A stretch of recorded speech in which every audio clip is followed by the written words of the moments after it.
सतीश राणा कैरवाली इस समय हमारे साथ मौजूद है और हम बताना चाहेंगे कि अब ये बीजेपी के नेता नहीं है, अब ये कांग्रेस के नेता हैं। चंडीगढ़ में पूर्व मुख्यमंत्री भूपेंद्र सिंह हुड्डा और प्रदेश अध्यक्ष की अध्यक्षता में अपने सैकड़ों समर्थकों के साथ इन्होंने कांग्रेस पार्टी ज्वाइन कर ली है। देखो, पार्टी में एक मान सम्मान की बात होती है। 14 साल जो व्यक्ति राजनीति करता है और चुनावी राजनीति करता हो और एक बूथ लेवल का भी एक छोटे से कार्यकर्ता का भी काम ना हो पाए, तो ऐसी जगह रहने का कमल जी मेरे ख्याल से कोई फायदा नहीं है। इस समय बड़ी खबर आप देख सकते हैं हरियाणा के करनाल से। जी हां, मुख्यमंत्री हरियाणा मनोहर लाल खट्टर के विधानसभा क्षेत्र में बीजेपी को एक बहुत बड़ा झटका लगा है। बहुत बड़ा झटका क्या है? प्रदेश उपाध्यक्ष किसान सेल सतीश राणा कैरवाली इस समय हमारे साथ मौजूद है और हम बताना चाहेंगे कि अब ये बीजेपी के नेता नहीं है, अब ये कांग्रेस के नेता हैं। चंडीगढ़ में पूर्व मुख्यमंत्री भूपेंद्र सिंह हुड्डा और प्रदेश अध्यक्ष की अध्यक्षता में अपने सैकड़ों समर्थकों के साथ इन्होंने कांग्रेस पार्टी ज्वाइन कर ली है और बीजेपी को अलविदा कह दिया है। सीधे तौर पर ये कहते आए हैं, पहले भी कई बार कहे हैं कि कार्यकर्ताओं की सुनवाई नहीं होती है, कार्यकर्ताओं के जो जायज काम होते हैं वो भी सरकार में नहीं होते हैं, जिसको लेकर कहीं ना कहीं काफी समय से नाराज चल रहे थे। लेकिन अब देखना होगा कि राहुल गांधी की भारत जोड़ो यात्रा में जहां करनाल और हरियाणा में अच्छी भीड़ जरूर जुटी, क्या ये उसका भी असर है? ये भी देखने वाली बात है। और सतीश राणा कैरवाली समय हमारे साथ मौजूद है जो कांग्रेसी नेता है, उनसे जानना चाहेंगे। सतीश राणा जी, आपको नई पारी की शुरुआत की सबसे पहले बहुत बहुत बधाई हो। Thank you. क्या कुछ कहना चाहेंगे? अब कांग्रेसी नेता बन गए हैं, क्या कहना चाहेंगे? देखिए, मैं 14 साल भारतीय जनता पार्टी का कार्यकर्ता बूथ लेवल से प्रदेश तक पहुंचा हूं। पार्टी में तमाम पदों पर मैंने काम किया है और लोगों के हक की लड़ाई, घरोंडा जनता की लड़ाई मैंने हर कार्यकर्ता की लड़ाई लड़ी है, ना कि मैंने अपनी लड़ाई लड़ी है। देखो, पार्टी में एक मान सम्मान की बात होती है। 14 साल जो व्यक्ति राजनीति करता है और चुनावी राजनीति करता हो और एक बूथ लेवल का भी एक छोटे से कार्यकर्ता का भी काम ना हो पाए, तो ऐसी जगह रहने का कमल जी मेरे ख्याल से कोई फायदा नहीं है। तमाम बातें कई बार उठती रही, हमने अपने पदों से भी इस्तीफा दिया किसान मोर्चे का जिला अध्यक्ष रहते हुए, और विधानसभा घरोंडा का विधायक हर जगह अड़चने डाले, छोटी छोटी बातों में जलसी करे, स्टेज पे बैठने की बात तक नौबत आ जाए भी ये आदमी स्टेज पे नहीं बैठेगा, तो आप जान सकते हैं तो कितना मान सम्मान हमें वहाँ, कितना कड़वा घूंट में जहर पीना पड़ा वहाँ रख कर। तो कई बार पार्टी के प्रदेश लेवल पर बात उठी, मुख्यमंत्री जी ने भी उनको टाइट भी किया, बात भी हुई भी एक सम्मान व्यक्ति का होना चाहिए, तो उस तरह का सम्मान नहीं हुआ। सतीश जी, एक निजी किसी से जो टकराव है वो चल जाता है, जैसे कि आपने बताया कि आपकी घरोंडा से जो विधायक है हरविंदर कल्याण, उनसे नहीं बनी, लेकिन क्या सिर्फ उनसे ना बनना ही मेन वजह है जिसको लेकर आपने बीजेपी को अलविदा कह दिया? नहीं, देखिए, घरोंडा तो मेन मुद्दा है। मैं कार्यकर्ताओं की आवाज उठाता हूँ और कार्यकर्ताओं के बीच में रहता हूँ, तो तमाम घरोंडा के 36 बिरादरियों की मैं बात करता हूं। मैं अपने लिए कोई काम की बात नहीं करता, मैं लोगों की आवाज उठा, छोटे छोटे काम कार्यकर्ता के ना होना, और अकेला विधायक नहीं है, मैंने प्रदेश अध्यक्ष जी से भी बात की, मुख्यमंत्री जी से भी बात की, तमाम बड़े नेताओं से बात की, संघ के भी नेताओं से मैंने बात की भी इस तरह का बर्ताव हो रहा है। जिला लेवल पे भी कहीं ना कहीं जो पहले मान सम्मान ठीक था, जब से ये जिला अध्यक्ष योगिंदर राणा जी बने हैं तो मेरी समाज से है, नेचुरल से मेरे को भी अपेक्षा उम्मीद होगी भी कार्यकर्ता के रूप में मेरे को भी मान सम्मान मिलेगा। हमने कहीं भी उसको अड़चन में नहीं डाला भी वो जिला अध्यक्ष बन रहे हैं उसकी टांग खिंचाई करनी है। हमने ये था भी चलो जो पार्टी ने मान सम्मान दिया एक समाज को दिया है उसके नाते मैं भी इसको सपोर्ट करूंगा, पर आते ही उस व्यक्ति ने मेरे को काटना शुरू कर दिया। वो तो ये सोचता था भी जिले का अध्यक्ष हूँ, तो मैं मानता था कि वो असंध का सिर्फ असंध तक सीमित है और असंध के अलावा उसकी कोई सोच नहीं है। उसने हरविंदर जी से हाथ मिला लिया भी आप घरोंडा तक सीमित रहो, मैं असंध तक रहूंगा, बाकी जनता भाड़ में जाए, कार्यकर्ता भाड़ में जाए, किसी की सुननी नहीं, बात नहीं करनी, कोई कार्यकर्ता का काम नहीं करना। मैं ऐसे डम्मी जिला अध्यक्ष का फायदा क्या है? जब संगठन ने इसको जिम्मेवारी दी है, उसको विधानसभा का चुनाव पार्टी ने लड़वाना है, ना कि वो खुद लड़ेगा। पार्टी टिकट देगी तभी चुनाव लड़ेगा। जब तक वो जिला अध्यक्ष है, कार्यकर्ताओं की आवाज उसका फर्ज बनता है उठानी और उसके काम करना है, वहां वो फेल है बिल्कुल, और इस पार्टी को डुबो के जाएगा। तो आपके कई तरह के आरोप हो सकते हैं, आपका आपसी मनमुटाव हो सकता है, लेकिन सतीश राणा जी कहीं ना कहीं चुनाव लड़ने के आप भी इच्छुक हैं, काफी पुराने कार्यकर्ता हैं, आपका भी मन है कि आप घरोंडा विधानसभा से अगर आपको टिकट मिलती है, पहले भी आप टिकट के दावेदार हैं, बहरहाल टिकट 2 प्लान से नहीं मिली आपको, क्यों नहीं मिली, क्या कारण रहे?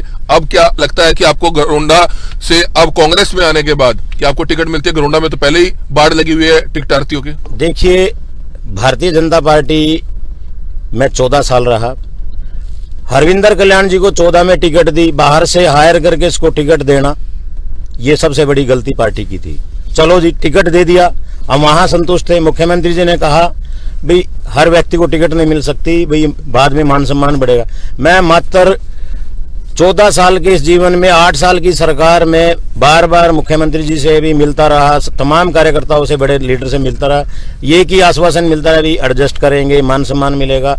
खाली टिकट ही एक बड़ा मुद्दा नहीं है, टिकट तो एक व्यक्ति को मिलता है, तो अगर पार्टी चाहे तो दूसरे कार्यकर्ता का मान सम्मान किसी भी रूप में बढ़ा सकती है, वो नहीं मिला। सतीश जी, ऐसे तो अगर बात करें, आपके नजदीकी हैं जगमोहन आनंद, आपके भाई समान है, मुख्यमंत्री हरियाणा के मीडिया कोऑर्डिनेटर हैं, वो भी करनाल से चुनाव लड़ने के इच्छुक थे जब मनोहर लाल खट्टर जी करनाल नहीं आए थे। जी जी, ठीक है जी। अब यूं कहें कि मनोहर लाल खट्टर जी को भी एक पैराशूट की तरह से उम्मीदवार यहां करनाल में लगाया गया, पहली बार भी वह जीते, दूसरी बार भी जीते, और लगातार 2 प्लान से मुख्यमंत्री भी हैं। उनके अलावा भी अशोक सुखीजा की बात करें, उस समय चंद्र प्रकाश कतूरिया की बात करें, और भी कई बीजेपी के नेता थे जो करनाल से चुनाव लड़ना चाहते थे, ऐसे तो वो भी पार्टी का विरोध कर देते, वो भी जो है पार्टी को छोड़ देते। देखिए, सुखीजा जी की बात करें, अगर जगमोहन जी की बात मैं करूं, तमाम लीडरशिप की अगर मैं बात करूं, करनाल लेवल पे कहीं ना कहीं मान सम्मान उन लोगों का, चाहे 1 साल के लिए दिया, चाहे 3 साल के लिए दिया। मैं बहुत सारे कार्यकर्ता ऐसे हैं जिनको सरकार में एडजस्ट किया गया, उनको मान सम्मान दिया गया।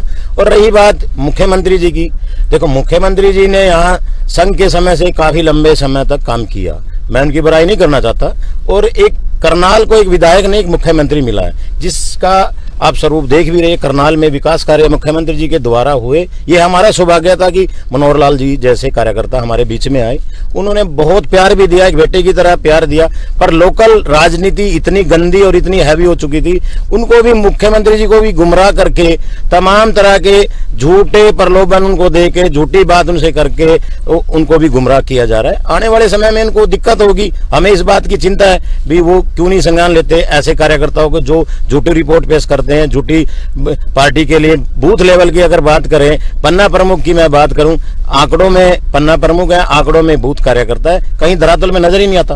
राणा जी, एक सवाल आपसे कि अब कांग्रेस पार्टी में आप हैं, कांग्रेस के अंदर भी बहुत फूट है, आपको लगता है कि इस फूट के रहते हुए क्या कांग्रेस इस बार विधानसभा चुनाव जीत पाएगी, क्या सरकार बना पाएगी?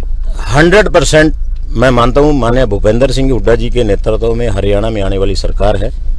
और जिस तरह से कार्यकर्ता मायूस है, किसान दुखी है, व्यापारी दुखी है, तमाम तरह के आप देख रहे हैं, आज जगह जगह आंदोलन हो रहे हैं, तो कोई सुनवाई इस सरकार के अंदर नहीं है। और आज माननीय मुख्यमंत्री जी अगर चाहे तो प्रदेश में बहुत सारे विकास कार्य की मैं बात करूं, मान सम्मान की बात करूं, कहीं ना कहीं उस चीज पे ध्यान नहीं है। और आने वाली सरकार कांग्रेस सरकार इसलिए कि कार्यकर्ताओं का मनोबल टूट चुका है, यहाँ पे बहुत सारे कार्यकर्ता भाजने को तैयार बैठे हैं, वो समय और एक टाइम की इंतजार में बैठे हैं। जैसे मैं पार्टी छोड़कर दुख में मुझे भी हुआ, 14 साल कार्य किया है यहाँ, मैंने मेहनत की, लोगों की आवाज उठाई है, तो कांग्रेस में पहली बात तो कोई फूट नहीं है। कांग्रेस का कुनबा बहुत बड़ा हो सकता है। मैं एक कार्यकर्ता के रूप में मैंने अपनी नई पारी शुरुआत की है वहां पे, और मैं बूथ स्तर पे जाऊंगा, पहले भी मैं काम कर चुका हूं, आगे भी मैं काम करता रहूंगा। मेरा वर्किंग और मेरा जो काम करने का तरीका सबसे अलग है। मैं किसी गुट में शामिल नहीं हूं, मैं कांग्रेस पार्टी में शामिल हुआ हूं, मैं किसी गुट में शामिल नहीं हुआ।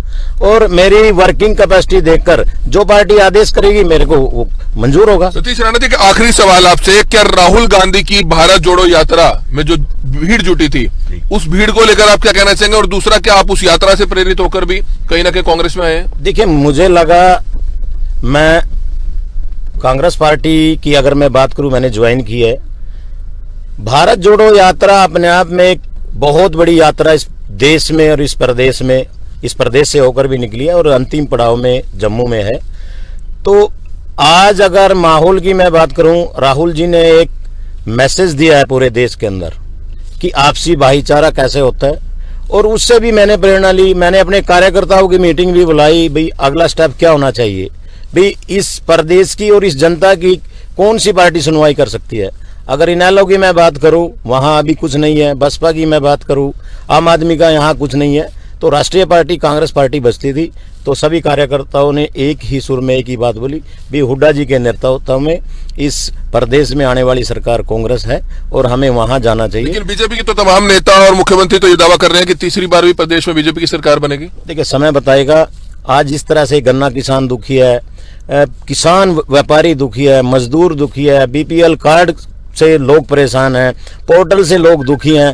तमाम एक्टिविटी इस प्रदेश के अंदर ऐसी अफसरशाही से दुखी हैं कि काम किसी का नहीं हो रहा है। तो लोग दुखी हैं, मन बना चुकी है जनता में भी आने वाला समय बदलाव की ओर है और 100% सरकार हुड्डा जी के नेतृत्व में बन रही है। तो बिल्कुल आपने देखा कांग्रेसी नेता सतीश राणा कैरवाली, जी हाँ सतीश राणा कैरवाली, जो बीजेपी का एक बड़ा चेहरा भी था, प्रदेश उपाध्यक्ष भी थे किसान सेल के, जिला प्रधान भी वे पहले रह चुके हैं किसान सेल के, लेकिन अब बीजेपी में कहीं ना कहीं नाराजगी उनकी नेताओं के प्रति बढ़ती हुई नजर आ रही है। गुस्सा देखा जा सकता है कि कहीं ना कहीं सुनवाई नहीं होती है कार्यकर्ताओं की, और इनकी भी सुनवाई नहीं हुई। जो मान सम्मान मिलना चाहिए था वो मान सम्मान नहीं मिला, जिसको लेकर अब कांग्रेस पार्टी में आ चुके हैं और कहीं ना कहीं चुनाव लड़ने के भी इच्छुक है। अब पार्टी किसको टिकट देती है ये तो आने वाला समय बता पाएगा, लेकिन निश्चित तौर पर बीजेपी को एक बड़ा झटका जरूर है। और जैसा कि उन्होंने बताया कि आने वाले दिनों में और भी बीजेपी के कई नेता व कार्यकर्ता कहीं ना कहीं बीजेपी पार्टी को अलविदा कहने की सोच रहे हैं और कांग्रेस पार्टी में शामिल होना चाहते हैं। हमारी आप लोगों से अपील रहेगी कि जो भी लोग इस वीडियो को देखें, इस वीडियो को ज्यादा से ज्यादा जरूर शेयर कीजिएगा। कमल मिड्डा, करनाल ब्रेकिंग न्यूज, करनाल।